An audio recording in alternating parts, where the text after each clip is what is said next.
Hello viewers, কেমন আছো সবাই? আজ আমরা চলে এসেছি আমাদের ছাদ বাগান। তো চলো আজ একটা নতুন ভিডিও নিয়ে আমরা আজকে চলে এসেছি। চলো আমাদের ছাদ বাগানটা আজকে ঘুরে দেখাবো। আমার ছাদ বাগানটা ফুলে ফুলে ভরে আছে, আর একটা কড়ি এসছে, সুন্দর ছোট্ট কড়ি এসছে। দেখো হঠাৎ কেমন কালো মেঘ করে এসেছে। আমরা ভিডিওটা শুট করতে এসেছিলাম ছাদে, এক্ষুনি মনে হয় বৃষ্টি নামবে। দেখো ওই দিকের মেঘটা কিন্তু হালকা করে আছে, আর এদিকটা একদম কালো হয়ে এসেছে।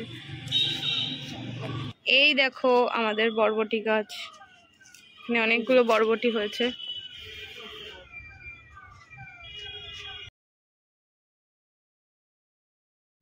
বরবটিগুলোর মধ্যে থেকে এই দেখো আমি একটা ছোট্ট বরবটি তুলে নিয়েছি। এবার বড় বড় দেখে বরবটিগুলো তুলে নেব। জানেন তো, অনেক দিনের ইচ্ছে ছিল বেশ বাগান থেকে সবজি তুলে রান্না করব। তো আজকে সেই ইচ্ছাটা পূরণ হতে চলেছে। অনেকগুলো বেশ বরবটি হয়েছে দেখুন, আর এগুলো একদম ছোট্ট ছোট্ট ধরেছে, আর কদিন পরে আবার এরাও বড় হবে। দেখো খুব বৃষ্টি এসে গেছে, আজকে আমাদের কাছে বরবটি দিয়ে বরবটি পোস্ত করে দেখাবো। বরবটিগুলো আমরা ভালোভাবে ধুয়ে নিয়েছি। এবার বরবটি আলুগুলো ছোট করে মিডিয়াম সাইজে কেটে নেব। এত জোরে বৃষ্টি এসেছে যে ওইদিকে কারেন্টটাই চলে গেছে। সবাই দরজা জানলা বন্ধ করতে ব্যস্ত, এদিকে আমি রান্নায়ও ব্যস্ত হয়ে পড়েছি। তাই কড়াইতে কালো জিরে কাঁচা লঙ্কা ফোড়ন দিয়ে আমি সবজিগুলো দিয়ে দিচ্ছি।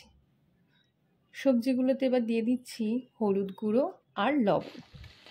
ভালো করে নেড়ে ছেড়ে ভাজতে দেব। ভাজাটা বসিয়ে দিয়ে যাই ওদিকে দেখে আসি টুকাই কখন থেকে বৃষ্টি দেখেই যাচ্ছে। এদিকে আমি একা একা ভিডিও করে উঠতে পারছি না। দেখুন বৃষ্টিটা কেমন হচ্ছে। বৃষ্টি এসেছে, চারিদিক দিয়ে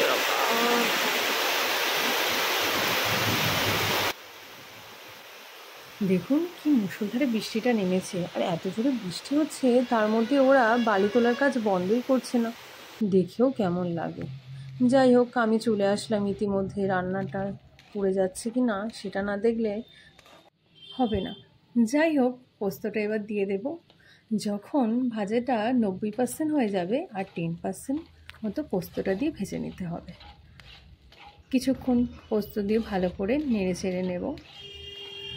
সুন্দর ভাজা হয়ে গেলেই আমরা নামিয়ে নেব। কদিন ধরে ভাবছিলাম বরবটি কি রান্না করা যায়, ভেবেই পাচ্ছিলাম না। তাই এভাবে রান্নাটা বানিয়ে ফেললাম। যাই বলুন না কেন, টাটকা সবজির স্বাদই অন্যরকম। গরম ভাতে দারুণ লাগবে, সঙ্গে যদি একটা কাঁচা পেঁয়াজ থাকে।